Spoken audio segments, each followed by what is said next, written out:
ఆ దేవుణ్ణి వరం అడిగి నన్ను ఎవడు చంపడానికి వచ్చినా 1000 మంది గన్లతో నా ముందు నిలుచున్నా కూడా శత్రువు ద్రోహు నాకు ఎవడు స్కెచ్ వేసినా చావు నా దగ్గరకొస్తుందా నా మిత్రుడు నువ్వు నాతో ఉన్నప్పుడు. అన్నా అన్నా దీనంతటికీ కారణం ఏకాంబరమేనన్నా. వాడు లైన్ లో వెయిట్ చేస్తున్నాడన్నా. వాడిని ఊరికే వదలకూడదన్నా.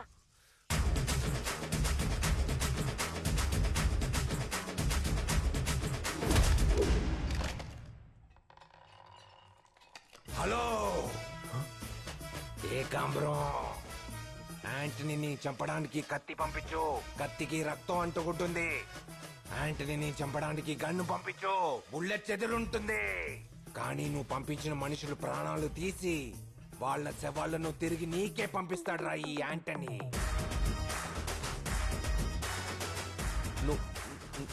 నువ్వు నలుగురిని కాలిస్తే నువ్వు పెద్ద పోటీగాడివా?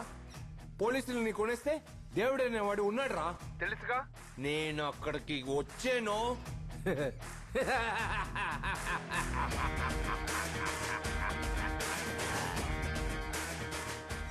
ప్రాణాలతో ఉండాలని ఆశపడేవాడు ఎవడు నన్ను చూడాలని కోరుకోడు. ఎందుకంటే వాడు ప్రాణాలతో ఉంటాడు రా. నీకు నన్ను చూడాలని ఉందా? లేదు. అటులనే కానీ ఏంట్రా ఏమైందిరా? ఏమన్నారా నీ బాబా? దయ్యం అంటే అలా ఉండిపోయావేంట? మా నాన్న పాపిస్టోడిని విన్నాను, కానీ వాడి కిరాతికుడురా. మా అమ్మ ఇలాంటి పోరంబోకుని పెళ్లి చేసుకుని దారుణంగా చచ్చిపోయిందిరా. పాపురా మా అమ్మ. నచ్చని మీ నాన్నతో మాట్లాడావే, నచ్చిన మీ అమ్మతో మాట్లాడావా నువ్వా?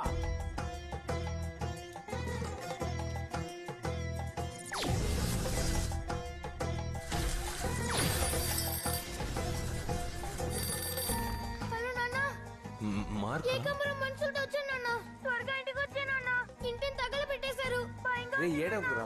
ఎన్ని గంటలకు వచ్చారు? అలాగా, భయపడుకో, నేను వస్తున్నా. రే ఏంట్రా ఫోన్ పెట్టేశావు? మళ్ళీ 2 సార్లు ఫోన్ చేయలేంగా. ఓ రోజుకో నెంబర్ కోసారి కదా ఫోన్ చేయగలమా? అలాగే కదా బుక్ లో రాస్తుందా? కాదు మావా, ఆ రోజు జరిగింది నాకు బాగా గుర్తుంది. ఆ రోజు ఏకాంబరం మనుషులు రాత్రి 11:45 వచ్చారు. వీడు ఫోన్ లో 12:30 అన్నాడు. నన్ను మా అమ్మని చంపాలని చూశారు. మా ఇంటిని తగులుపెట్టి పనిచేసి వాళ్ళందరినీ చంపేశారు. ఆ సంఘటన జరిగిన తర్వాతే నన్ను అరకు స్కూల్లో చేర్చారు. మనం ముందు రోజు ఫోన్ చేస్తే ఆ సంఘటన అడ్డుకోవచ్చురా.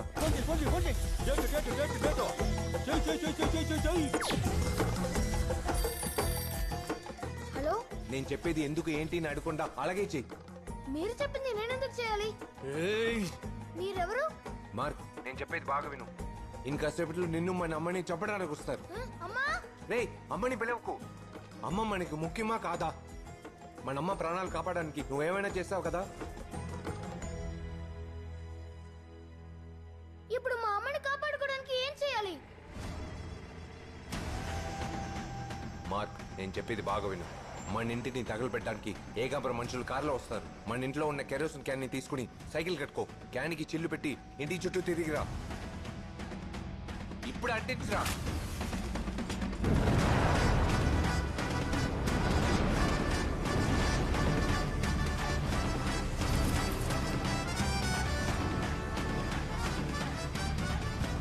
ఇప్పుడు నేను చెప్పింది చెప్పు. రేయ్, మా నాన్న ఇంకా ఇంటికి రాలేదు. ఇంకో 20 నిమిషాలు వస్తారు. మీరు మగాళ్ళైతే అక్కడే ఉండమంటారా? చెప్పింది యాంటనీ, చేసేది మార్క్. Mark Antony.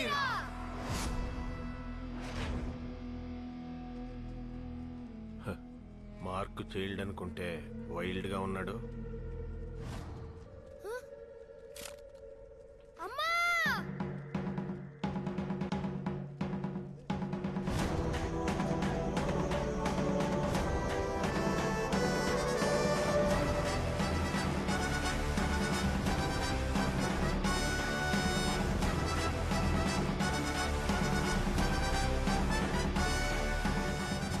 యాంటోనీ కొడుక్కి పెళ్ళానికి బాగా ట్రైనింగ్ ఇచ్చాడు. ఈ రోజు వద్దు, పదండ్రా.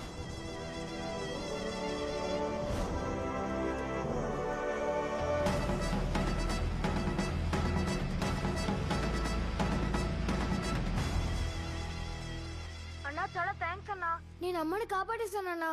రే మనలో మనకి థ్యాంక్స్ ఏంట్రా? ఉంటే నా అమ్మకి ఇస్తాను. రే అమ్మక హలో, నువ్వెవరో తెలియకపోయినా పెద్ద ఆపద నుంచి కాపాడావు. నువ్వు చల్లగా ఉండాలి బాబు. అమ్మా, మిమ్మల్ని చూడాలని ఉందమ్మా. రా బాబు, నువ్వెప్పుడైనా మా ఇంటికి రావచ్చు. అమ్మా, మీతో ఒకటి చెప్పాలమ్మా. చెప్పమ్మా, ఏంటది? ఓ కిరాతకుడి లాంటి రౌడీతో ఎందుకమ్మా మీరు బతకాలి? ఏ క్షణం ఉంటామో ఏ క్షణం పోతామని చేస్తూ చేస్తూ బతకడం ఒక బతికేనమ్మా. ఆంటనీ లాంటి ఒక మృగం ప్రాణాలతో ఉండకూడదు. వాడు తినేటప్పుడు ఆ భోజనంలో విషం కలిపండి. రేయ్, ఎవర్రా నువ్వు? ఏ కంబరం నుంచి మమ్మల్ని కాపాడావన్న ఒకే ఒక్క కారణానికి నీతో మంచిగా మాట్లాడుతున్నాను. ఆయన గురించి మాట్లాడడానికి నువ్వెవర్రా? ఏంటి, ఎవరైనా ఆయన గురించి తప్పుగా మాట్లాడడం విన్నావా? ఆయనేనమ్మా మిమ్మల్ని చంపపోయేది. ఆయన వల్లే మీరు చచ్చిపోతారు. ఆయన వల్లే నా ప్రాణం పోతుందంటే పోయినా పర్వాలేదురా. అమ్మా అమ్మా, భర్త గురించి తప్పుగా మాట్లాడతావా? ఏమన్నారు? ఇలాంటి దుర్మార్గుడిని ఎందుకు మా అమ్మ మాత్రం మంచివాడని చెప్తుంది? ఏమీ అర్థం కావట్లేదు. అంతా అయోమయంగా ఉంది. రే, నా బాబు గ్యాంగ్స్టర్ అవ్వాలని ఏదో క్షణం అనుకుని ఉంటారు కదా. ఆ క్షణాన్ని మార్చేస్తే నా బాబు గ్యాంగ్స్టర్ అవ్వడు కదా. మా అమ్మని చంపేవాడు కాదు కదా. నేను ఇలా అనాథని అయ్యేవాడిని కాదు కదా. దానికి డేటు, టైము, ఇయర్ అన్నీ తెలిసి ఉండాలి. నా బాబు గురించి పూర్తిగా తెలుసుకోవాలి. గ్యారేజ్ కి ఒక వారం లీవ్. యాంటనీ గురించి మొత్తం తెలుసుకుంటాను.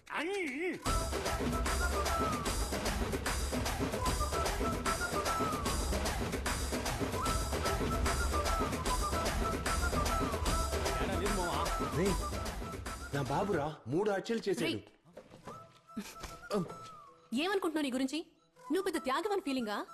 నేను నీ గరాజ్కొచ్చి మా అమ్మ నీతో మాట్లాడిన అన్ని విషయాలు నాకు తెలుసు. ఫోన్ గురించి చెప్పదు. మీ నాన్న రౌడీ, అందుకే మా పేరెంట్స్ ఒప్పుకోలేదు. అంతే కదా? నాకు వాళ్ళ గురించి అనవసరం. కానీ నాకు అవసరం. నా బాబు ఎవరో ఏంటో నేను తెలుసుకోవాలి.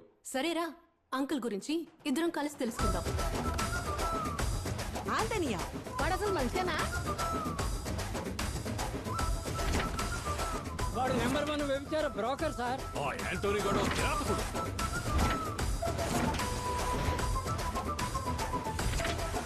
వాడి సచ్చి 20 ఏళ్ళు అవుతుంది. వాడి గురించి ఇప్పుడు ఎందుకు అడుగుతున్నారు?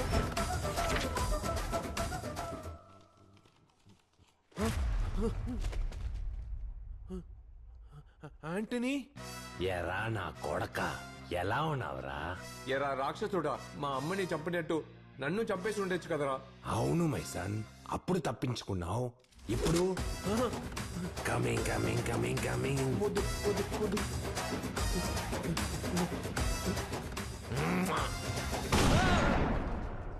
నా బాబు షూట్ చేశాడు. నేను చచ్చిపోయాడు. ఏంట్రా మీ నాన్న కలిసాడు, నాన్నమ్మ కలిసిందంటో? మీ నాన్న పైన దిగలిచాడా? పైగిలే, అడ్డమైన పేపర్లు చదువుతావు, మా పేనాలు తీస్తావు. రే మామా, లైబ్రరీ మొత్తం ఎదిగి పారు దొబ్బాం. లైబ్రరీ వాళ్ళు తన్ని తెరివేస్తారు. ఒకే కన్ఫ్యూజన్ గా ఉంది. మీ నాన్న మంచోడా చెడ్డోడా? నా బాబు ఎప్పుడు ఏం చేసినా కాపాడడానికి 24 గంటలు ఒకడు కూడా ఉన్నాడు. వాడే నా బాబుని అన్ని కేసుల నుంచి తప్పించాడు. ఎవడాడో? లాయర్ శివరావు. యాంటనీ అన్ని కేసుల్ని ఆయనే వాదించారు. కానీ ఇంతవరకు ఇంత ముఖ్యమైన మనిషి గురించి నాకు ఎవరు చెప్పలేదే. జాకీ నాన్న తర్వాత మా నాన్న గురించి అంత తెలిసిన ఒకే వ్యక్తి ఈ లాయర్ శివరావు. కానీ ఇప్పుడు ఆయన లేరు కదా. కరెక్టే, లేరు. ముందు ఆయన చావును అడ్డుకుని ప్రాణాలతో రప్పిస్తాను.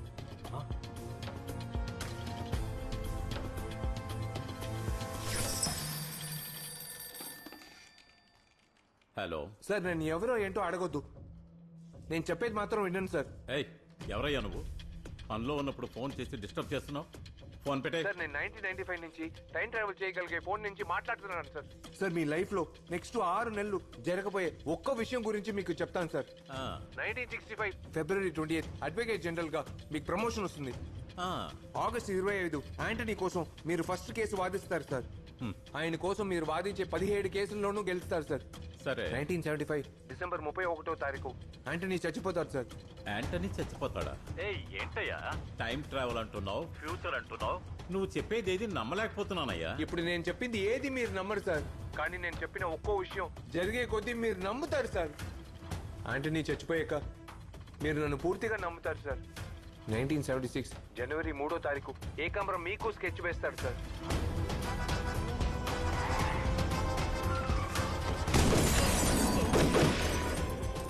ఆ ఒక్క రోజు కనుక మీరు తప్పించుకుంటే ఇక్కడికి ఫ్యూచర్ కి మీరు ప్రాణాలతో వచ్చేస్తారు సార్. ఒకవేళ నేను చెప్పినవన్నీ జరిగే అనుకోండి, 1995 జూన్ 18వ తారీఖు పాత బస్తీ గంట స్తంభం పండకుండా మార్క్ గరాజ్ కి 5:30కి రండి సార్. 1995 అంట, ఫ్యూచర్ అంట. వీడేదో పెద్ద జ్యోతిష్కుల్లా ఉన్నాడే. నీ పాటికి నువ్వు జ్యోతిష్యం చెప్పినట్టు చెప్తున్నా ఎప్పుడైనా వస్తాడా? ఆయన ప్రాణాలతో ఉంటే ఖచ్చితంగా వస్తారు. నువ్వు వెళ్ళు, గంట స్తంభం వెనక నుంచో ఆయన వస్తున్నారేమో చూడు. రే వెళ్ళరా. ఈ టైం మిషన్ వచ్చినప్పటి నుంచి నా టైం బ్యాడ్ అయిపోయింది.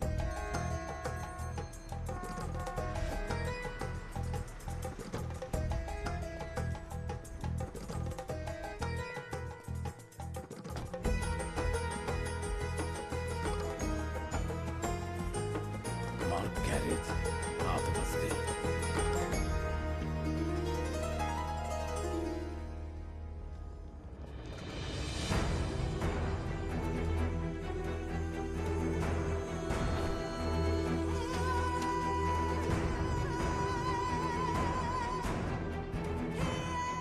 యాంటనీ, రండి శివరాం మావయ్య.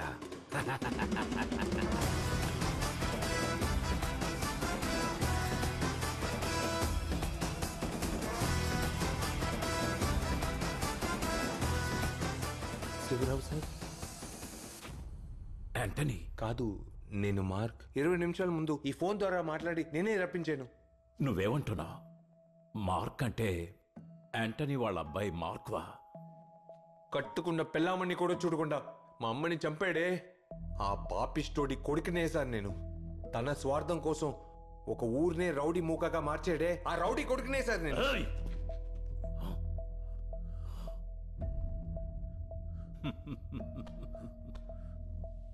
ఒక కొడుకుగా కన్న తండ్రిని బాగానే అర్థం చేసుకున్నావు. జరగబోయేదంతా నాతో చెప్పి నన్ను 20 ఏళ్లు ముందుకు రప్పించావు. కానీ 20 ఏళ్ల క్రితం ఏం జరిగిందో నేను నీకు చెప్పాలి కదా. వృత్తిరీత్యా యాంటనీని శత్రువుగా భావించిన ఏకాంబరం యాంటనీ మనుషుల్ని కట్టుబానిసలుగా చేసి హింసించడం మొదలుపెట్టాడు. ఏకాంబరం ఊరు జనం ముందు మీ అమ్మ గొంతుకి కత్తి పెట్టి మీ నాన్నని అందరి ముందు గొలుసులతో కట్టిపడేశాడు. యాంటనీ, తప్పు చేసిన నీకు కనిపిస్తే వాణ్ణి మోకాళ్ళ మీద కూర్చోబెట్టి విచారిస్తావంట కదా. ఇప్పుడు నేను నిన్ను విచారిస్తా.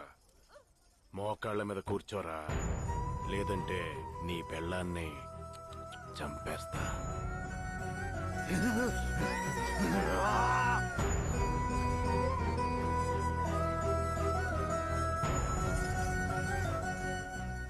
అంతవరకు ఎవరి కోసమో దేనికోసమో తల వంచిన యాంటనీ మీ అమ్మ కోసం.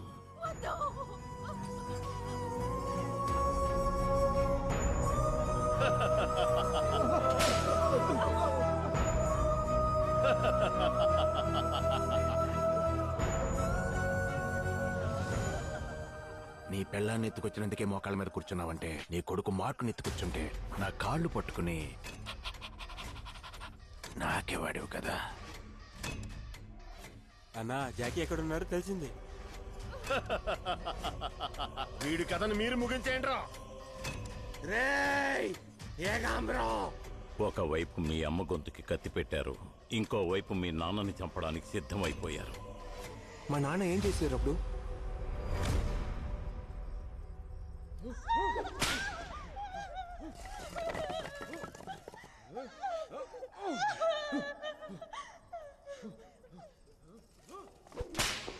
అందరూ డాన్ యాంటనీ రావాలి, డాన్ యాంటనీ రావాలని వేడుకున్నారు. ఆఖరికి నిరాశే మిగిలింది అందరికీ.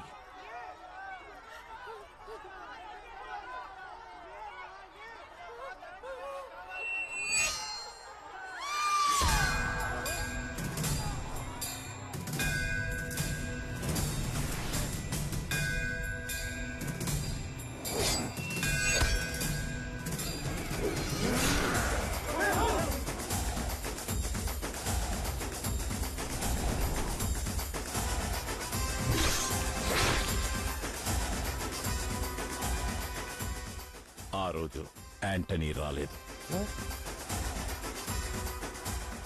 ఆ రోజు వచ్చింది వీరభద్రస్వామి.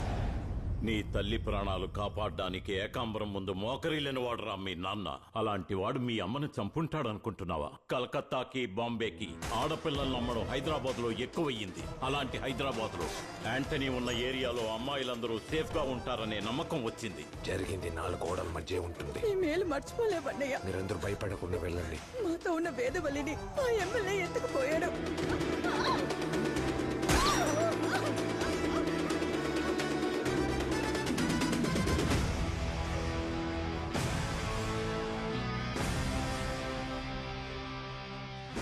ఇలాంటి వాడు ఇక్కడ ఉండకూడదు. తక్షణం వెళ్ళిపోవాలి. చేయలేదండి.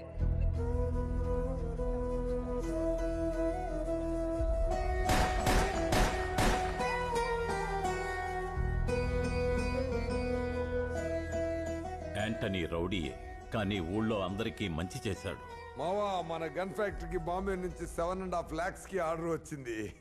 7.5 లక్షల యా. వద్దు మావా. ఎందుకు మావా? మన సోదరులకి గన్స్ అవసరం ఉంది. ఫ్రీగా పంపించు.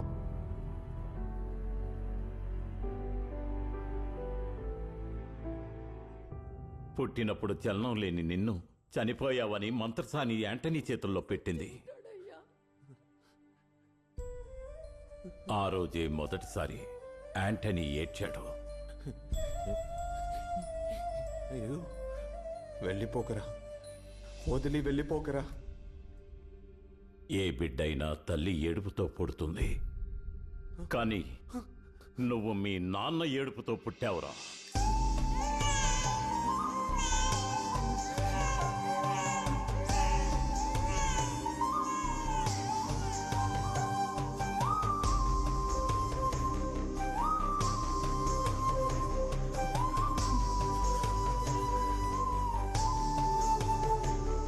సార్, మా నాన్న చావకూడదు సార్. మళ్ళీ ప్రాణాలతో రావాలి సార్. అదెలా సాధ్యం? ఆ దుర్మార్గుడు ఏకాంబరం మీ నాన్నని చంపేశాడు కదా.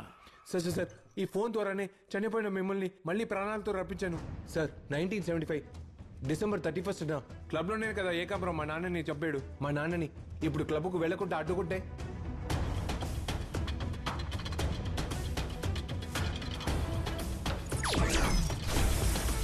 మాట్లాడండి సార్, మాట్లాడండి